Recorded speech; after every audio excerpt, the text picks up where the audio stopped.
Gladiators, turn to pick.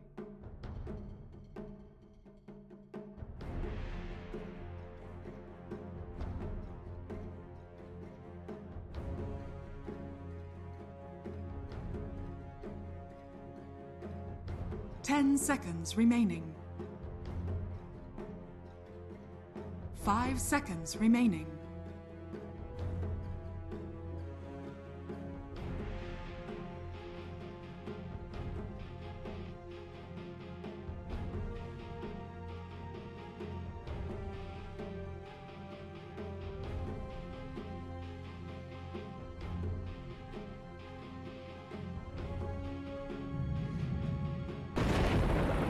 You may now select your heroes.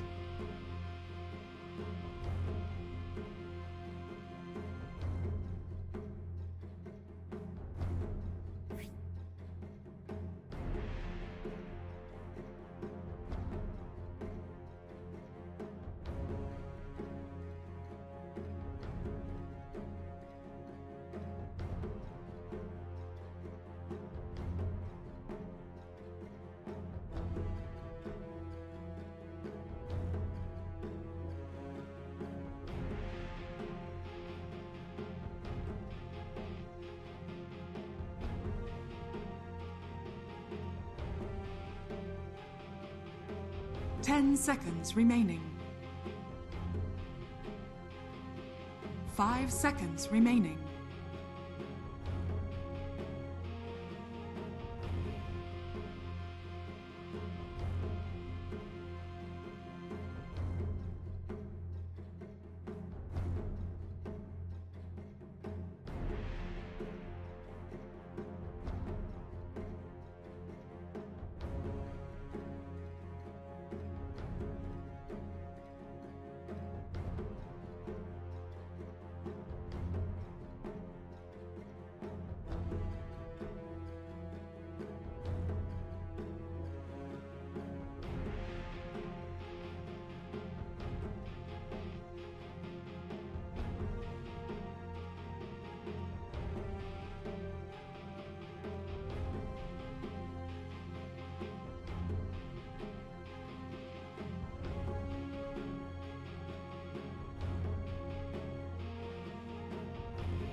To see the most dominant team of this season go down in a 0-2 fashion, right, Avery? It depends who you ask, but I tend to agree, yeah. I think the Liquid fans behind me wouldn't mind, but yeah, test there's the a lot crowd. of Liquid fans in this What do you arena think? right You now. guys want to hear a 2-0 or do you want to get a 2-1? You want to see a game 3? That's what I want to hear right there. But are Gaming Gladiators going to be able to do it, Avery? They picked up the lone druid. They trust Gaming Gladiators going to be able to do it. Anybody on this team you're going to trust to carry the game. I feel like Ace has been rock solid for them all year. Why not? Not a bad option to go to, right? Give them like actual carry here. They can push objectives, take the pace. You're looking for that diffusal harpoon build, push objectives, take the pace, away with it, and just has his way.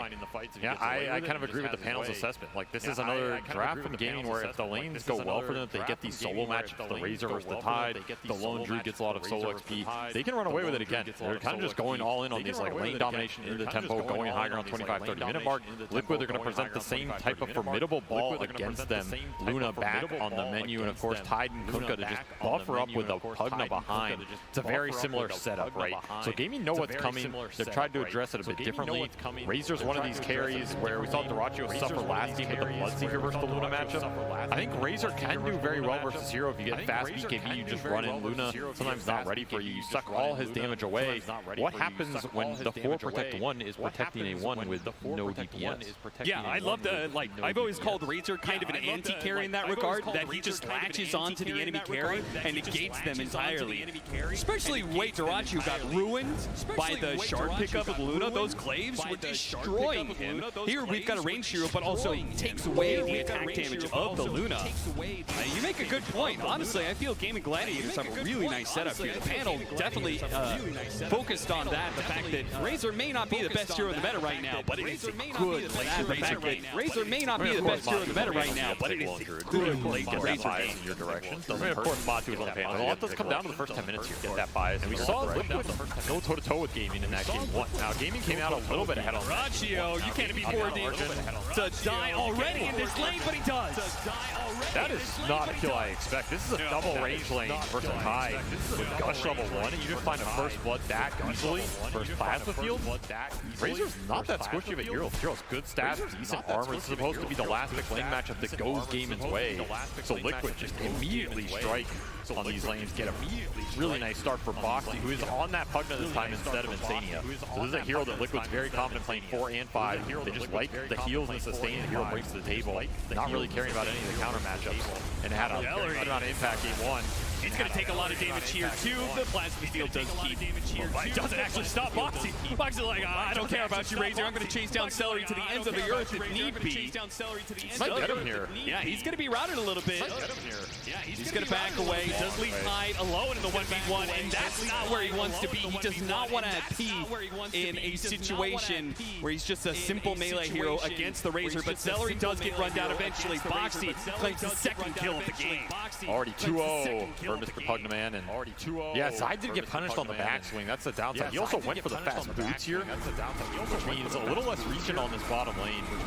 Gladiators, is that going to be enough? The final shot, not quite. Insania does hit his level 2, and Nature's Dependence keeps him up just enough. This is a scary safe lane for Liquid to play going into that like 5 to 10 minute mark. If they get a lot of XP on Ace here, I can see him kicking Mickey out, particularly off a rotation from the Pango here. If Quinn gets some runes, it's going to help accelerate some side lanes a lot, particularly when they look to do with the Pango. Oh, Quinn. Double water rune? If he dodges the torrent, he gets the second water rune. So that is a big buff for him. Almost losing his courier, but it's fine. Well, the creeps, they won it. So does mean he misses out on 1 CS there, but probably worth it, seeing as the Kunkka versus melee matchup is usually a bit of a game of sustain. Probably worth it. Surely his gaming go out. Not that I'm cursing.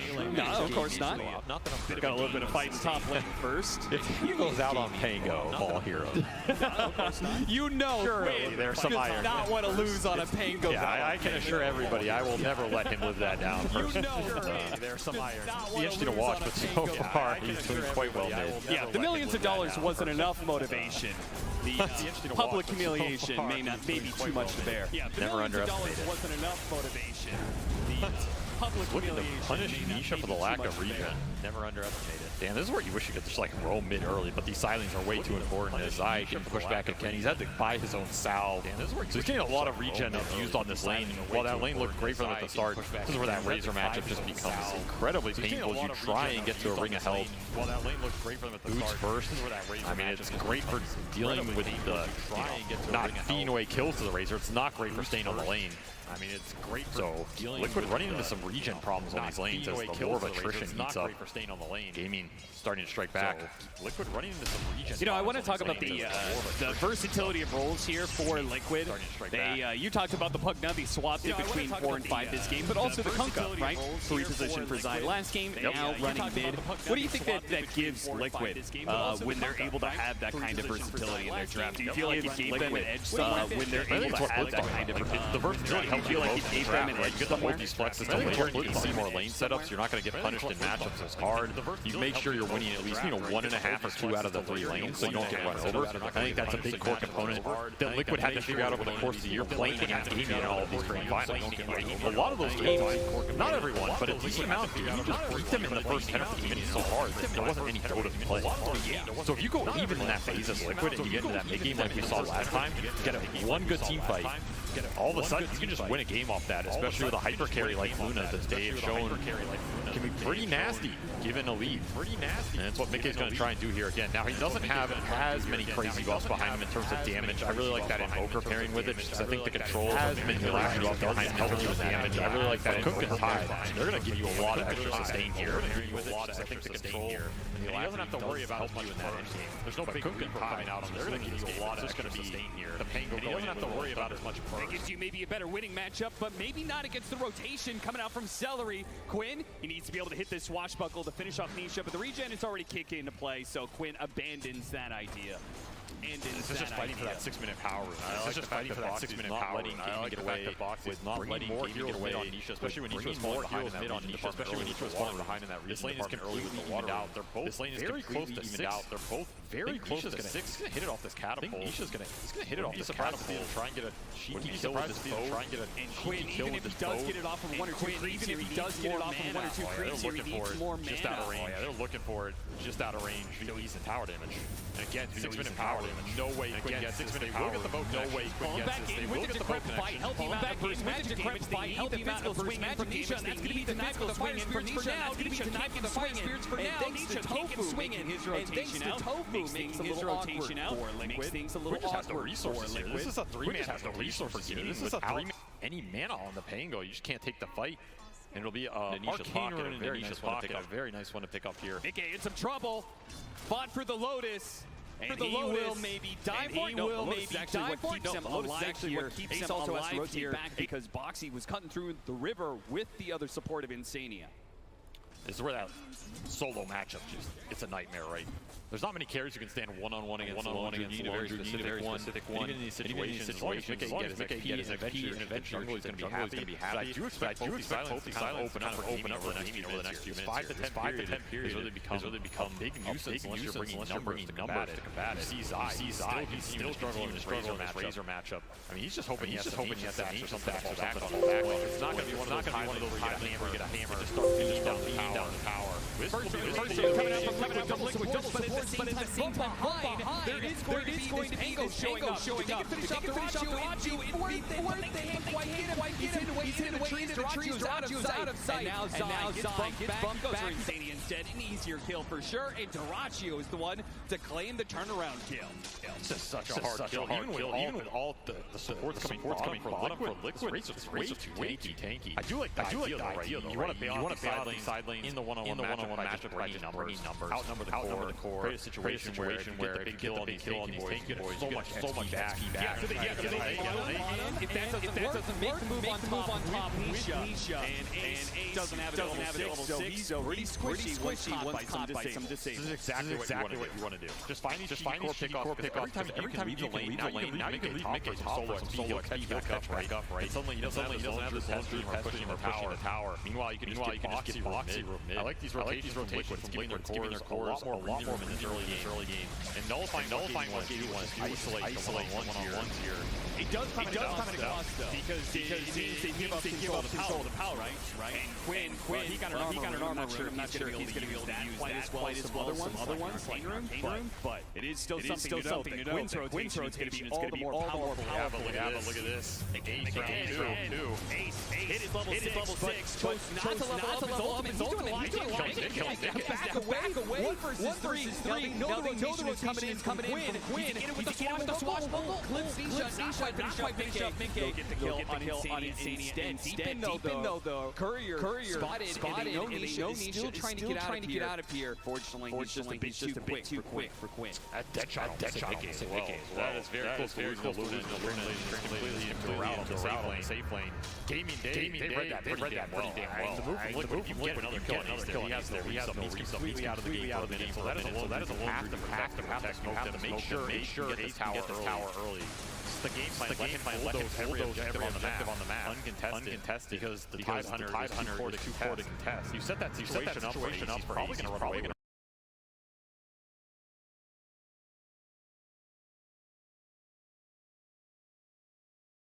We'll send a CP.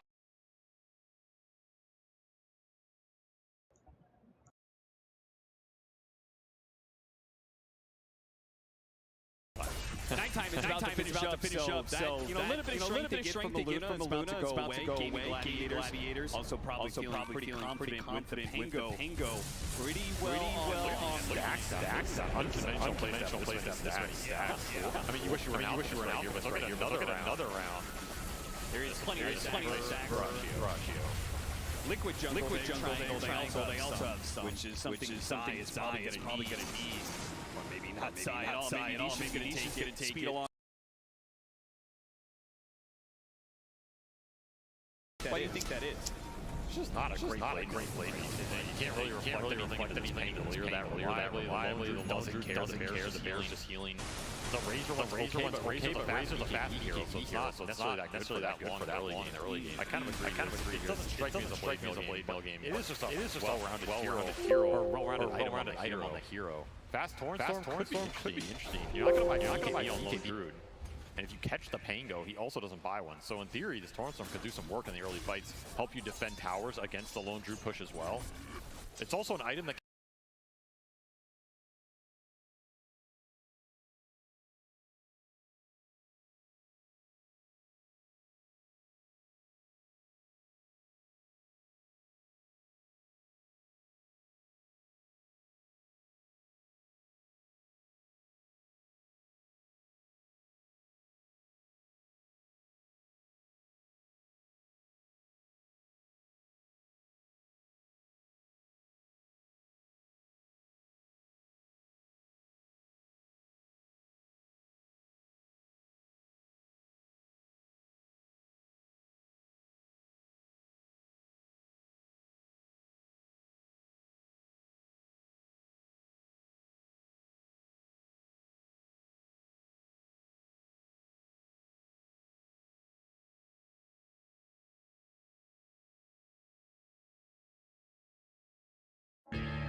Radiant's bottom tower has fallen. Dire's middle tower is under attack.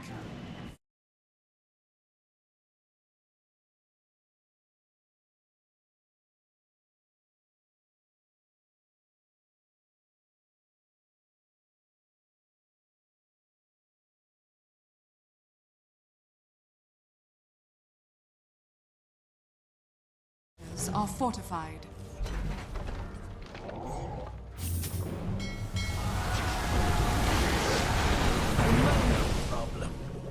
Dire's middle tower is under attack.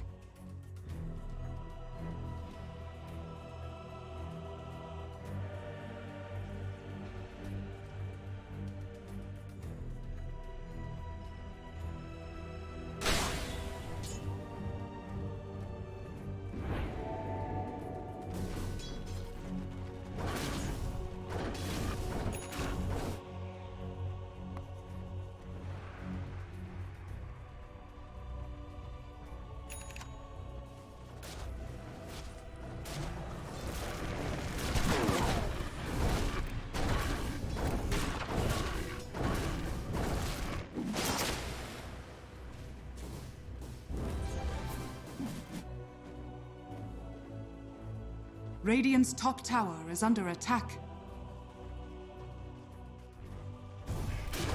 Dire's middle tower is under attack.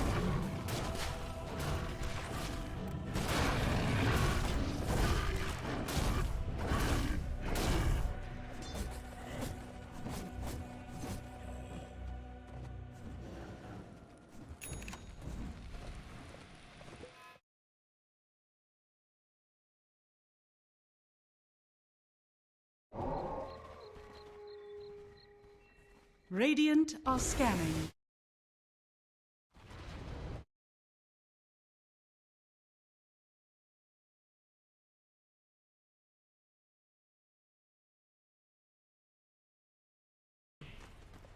Gonna be an awkward angle. They should get it. They got him. Magic damage coming in. It's too much. Man, this single combination between the decrep and all the magic damage, very effective, very efficient on the map. You're not committing numbers for these ganks. Look for Mickey mid, get some mana burn. Quinn again diving very deep. Rolling Thunder gets off, but he's already at half health. He's going to have to run away, especially with Nisha showing himself on a double damage. Nice dead shot to keep him away. They want to make sure the X marks the spot, doesn't hit that Pango, and get him pulled back after the Rolling Thunder. Instead it hits Celery, but he immediately pops the Supernova, and they're actually kind of in a bad position here. The Torrent Storm does well. That's going to help. Behind. Dead shot, push him back into the silence. Quinn's trying to limp away. That double damage is dangerous, but he doesn't have the attack speed to get the swing in. Big Two Quinn kills. overextending in the river as Ace makes a backswing. Beautiful calling around the egg. That combination is deadly with the attack speed slow, and Radiance right on time at 16 minutes here. This is really damn fast. They gave him so much ancient priority around that triangle. It's go time for Ace. He needs to take this game over in the next few minutes. Oh, the sentry in the corner.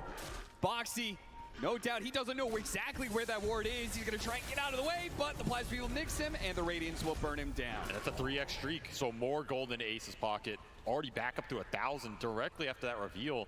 That's just not a fight Liquid were willing to take, because the Tidehunter was also taking a tier 2 bottom. Oh, wow. Zai is your biggest team fight presence right now with Blink, Meteor Hammer, Ravage. He took a tier 2 bottom. He's really happy about that. You get it for free, but not if you're giving up heroes in the river at the same time. And remember, a lot of this game to me is about the Lone Druid pace versus